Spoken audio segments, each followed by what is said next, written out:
Welcome back to the Thrift Store Rundown, helping kids build more confidence in cooking with pop culture, safely, stylishly, and frugally, meaning on a budget this back-to-school season. Who's ready for a field trip? No reason to get on the school bus because this is going to be a virtual field trip in between the covers of the September 2016 issue of Food Network magazine.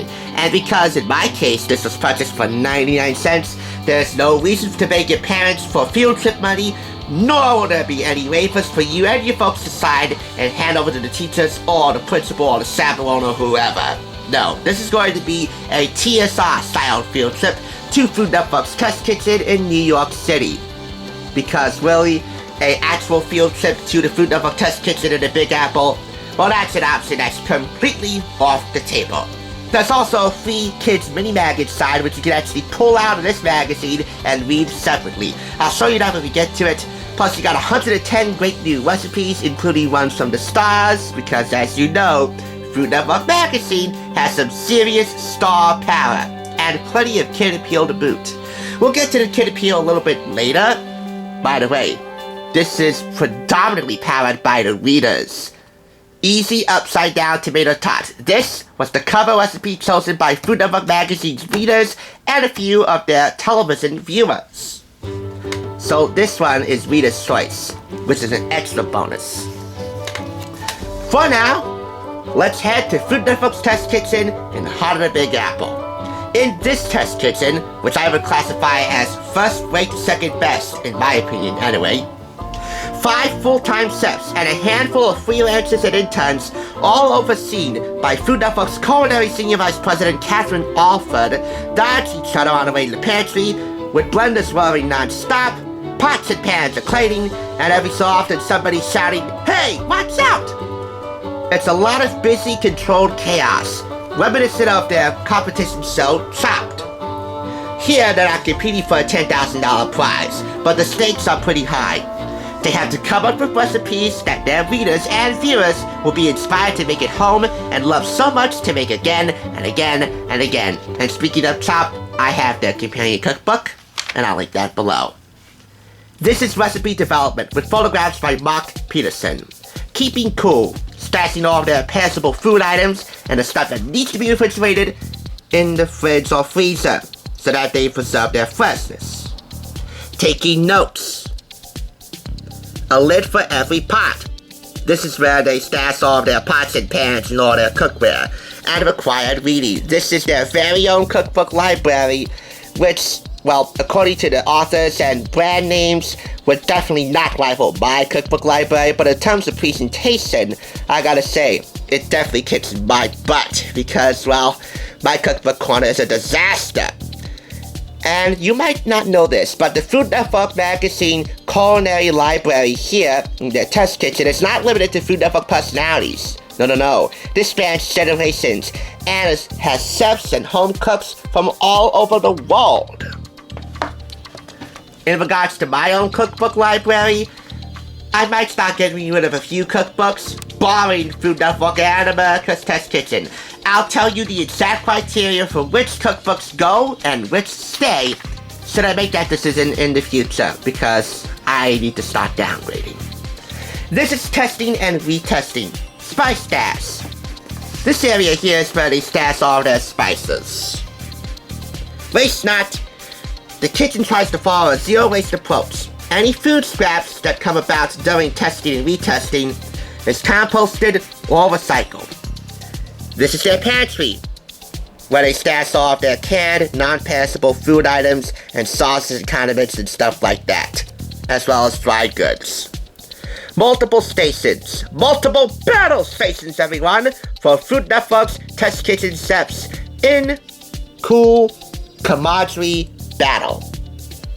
They're a very collaborative bunch, all working together for one purpose, to make recipes that work.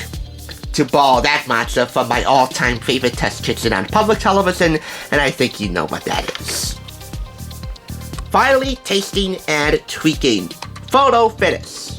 Before testing each recipe, a staffer snaps a photo of the dish against a white backdrop. to send to the editors. This way everyone knows what the dish should look like when it's remade in the magazine's photo shoot. These are some of the recipes pictured on their board here. This is the September 2016 issue number 74. To date, they published over 100 issues. The team puts recipes of every tested recipe on the board, photos of every tested recipe on the board, so that they can keep tabs on what dishes are running in the issue. That way, people don't suffer Thai pork fatigue. Finally, the funnest part of the entire operation, testing. Meaning, taste testing. These are tests that everyone wants to pass, and everyone will have fun passing, I guarantee you. The kitchen holds 2 tastings a day so that staffers can share their work and crowdsource solutions for tricky recipes. Here, from left, in the middle right here, is Senior Vice President for Culinary Division, Catherine Alford. But chefs Helen, Geneva, and Melissa Gammon discuss fall dishes, including collard greens and turkey meatballs. This is from September 2016, so no surprise. I own a couple of Food Network Kitchen's cookbooks, and they're in need of redos, meaning I have to go and review them again. But for now, those links will be below, and this is as close as you're gonna get to actually visiting the Food Network Test Kitchen in the Big Apple. I've touched on the bake sale thing in my first video in this series, in Paula Dean's cookbook for the Lunchbox set, one of Food Network's exiled personalities. But I wholeheartedly believe that a bake sale is a fabulous and delicious way to raise money for your school. It's my favorite type of school fundraiser by far. And if you want some bake sale inspiration, well, here you go in the form of a few bake sale contest recipes. The winners are Melissa Stadler's Bake Sale Trifecta Bars, so named because they have a cereal treat layer, a cookie layer, and a brownie layer. The layers here, along with their recipes, are presented in reverse order here, meaning that the brownie layer goes on the bottom first, even though it's listed at the top because that's the first component. In the middle, we have the cookie layer, and the cereal treat layer is the last layer that has to go on the top. There you go. So one last time here, right here, the brownies, right here, the cookies, and right here, the cereal treats. Melissa Stadler of Gilbert, Arizona, who took first place in the Land O'Lakes Bake Sale Recipe Contest in partnership with Food Network Magazine.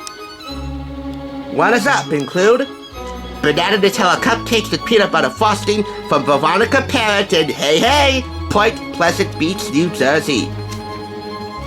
Salted caramel cheesecake blondies from Lisa Keys of Kennett Square, Pennsylvania. Lisa Keys, not Alisa Keys. Mandela effect, in effect. And finally, Lori Farmer's Choco Coconut Cookies from Pocono Summit, Pennsylvania. I've been to the Poconos Resort of Pennsylvania once for a, I believe, 8th grade field trip back in school too, and it was an absolute blast. All of the recipes submitted in here list their secret baking ingredients that makes these bake sale favorites stand out. On the right here, we have an ad for Young Chefs Academy and their back-to-school open house events in partnership with Food Network Magazine. This is Young Chefs Academy in New Jersey.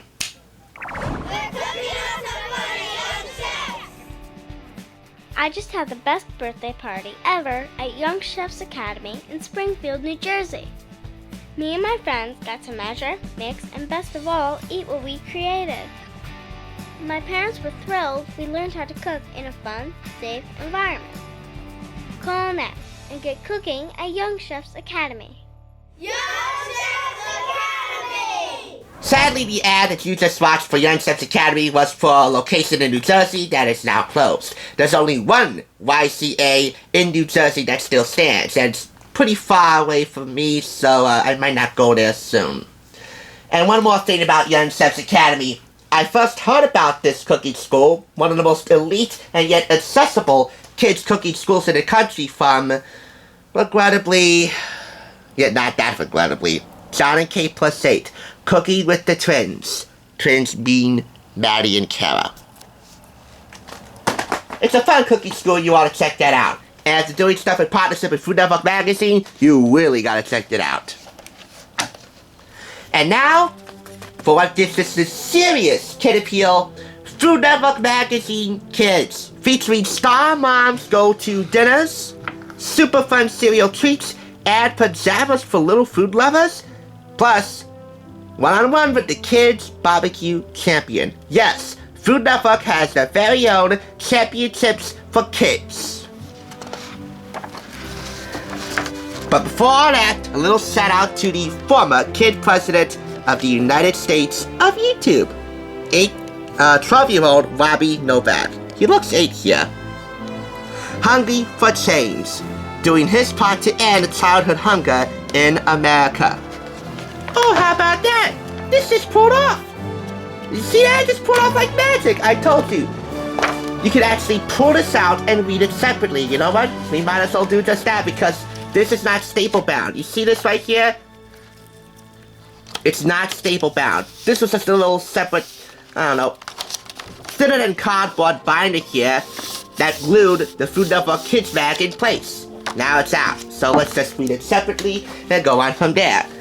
Anyway, Kid President is a child of Soul Pancake, co-founded by one of the stars of The Office. I believe it's Rainn Wilson, a YouTuber in Food Network Magazine.